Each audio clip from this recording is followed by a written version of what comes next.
Hello friends, ഞാൻ സയസ് അപ്പോൾ പുതുത്ത വീഡിയോയ്ക്ക് എല്ലാവർക്കും സ്വാഗതം. അപ്പോൾ ഞാൻ ഈ ഒരു വീഡിയോ ഷൂട്ട് ചെയ്തുകൊണ്ടിരിക്കുന്ന ഈ ഒരു ഫോൺ എടുത്തിട്ട് ഏകദേശം ഇപ്പോൾ ഒരു 3 മാസത്തോളം ആയിട്ടുണ്ട്.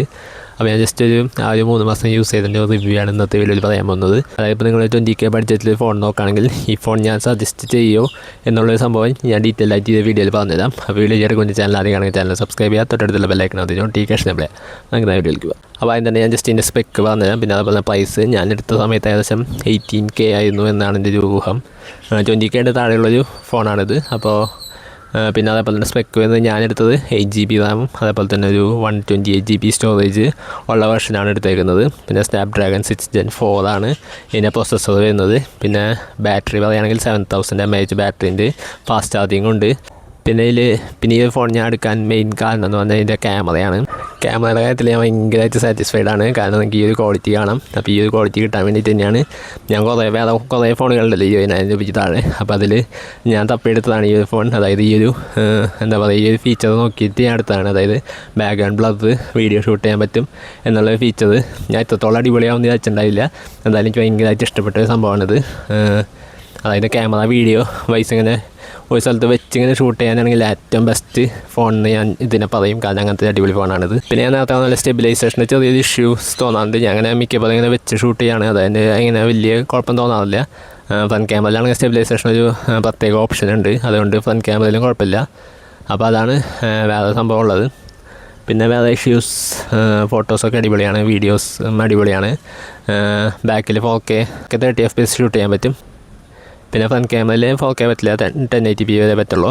പിന്നെ അതേപോലെ തന്നെ ബാക്കിൽ ഈ ഒരു ബ്ലർ ഓപ്ഷൻ ഓൺ ചെയ്തിട്ടാൽ 1080p വരെ ഷൂട്ട് ചെയ്യാൻ പറ്റുള്ളൂ.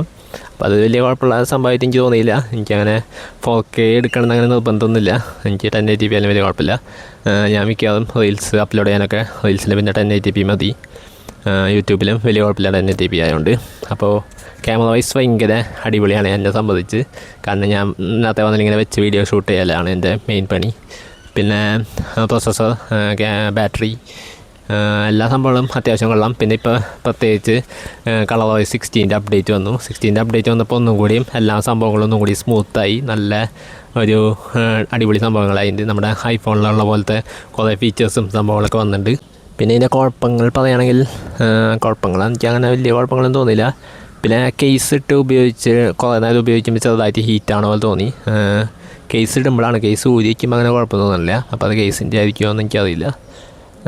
അങ്ങനെ ഒരു ചെറിയ പ്രശ്നം മാത്രമേ തോന്നിയുള്ളൂ. വേറെ ഇഷ്യൂസൊന്നും എനിക്കങ്ങനെ ഇതുവരെ തോന്നിയിട്ടില്ല.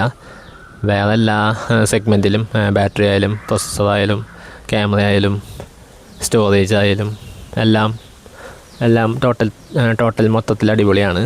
അപ്പോൾ നിങ്ങൾ ഫോൺ നോക്കുകയാണെങ്കിൽ ഒരു 20K ബഡ്ജറ്റിലൊരു അടിപൊളി ക്യാമറ ഫോൺ നോക്കുകയാണെങ്കിൽ, ക്യാമറ ഫോൺ ഞാൻ പറഞ്ഞില്ല ഇങ്ങനെ ഷൂട്ട് ചെയ്യാനൊക്കെ യൂസ് ചെയ്യാനാണെങ്കിൽ ഞാൻ എന്തായാലും ഈ ഒരു സംഭവം റെഫർ ചെയ്യും. അപ്പോൾ അങ്ങനത്തെ അടിപൊളി ഫോണാണ്.